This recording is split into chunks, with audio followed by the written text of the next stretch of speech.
بسم اللہ الرحمن الرحیم۔ السلام علیکم فرینڈ، میں حکیم مسعود آپ کی خدمت میں حاضر ہوں۔ آج کے اس چھوٹی سی ویڈیو میں آپ کو باولے کتے یعنی کہ پاگل ہلکے کتے کے کاٹنے کے یا بچھو کے کاٹنے یا کسی بھی زہریلے جانور کے کاٹنے کا بہت ہی آسان علاج بتاؤں گا، جو کہ 100% میرا آزمایا ہوا ہے اور 100% انشاءاللہ ورک کرے گا اللہ کے فضل و کرم سے۔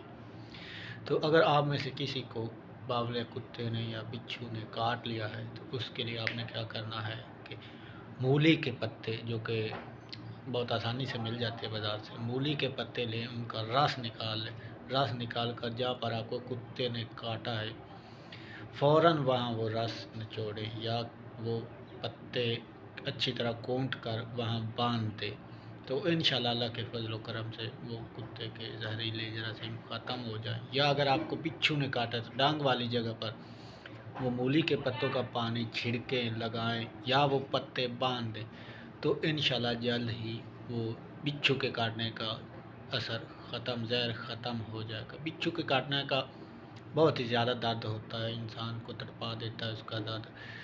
تو بچھو دیکھنے میں چاہے بالکل چھوٹا سا ہے یا معمولی سا ایک زہریلا جانور، لیکن اس کے زہر جو بہت ہی خطرناک ہوتا ہے، انسان کو بہت تکلیف پہنچاتا ہے، درد پہنچاتا ہے۔ تو اس کا فوری اور بہت ہی جلد اثر کرنے والا یہ علاج ہے۔ اگر آپ یا آپ کے کسی عزیز کو بچھو نے کاٹ لیا ہے تو آپ یہ کریں کہ فوراً مولی کے پتے لیں، اس کا رس نکالیں یا اس کو اچھی طرح کوٹ کر وہ ڈانگ والے جگہ پر باندھ دے، تو انشاءاللہ اللہ کے فضل و کرم سے آپ کو 100% شفا ملے گی، بہت ہی تیز کام کرے گا۔ تو امید کرتا ہوں آج کی ویڈیو آپ کو اچھی لگے گی۔ دعا میں یاد رکھیں، اپنا خیال رکھیں۔ مسعود احمد کو اجازت دیجیے، اللہ نے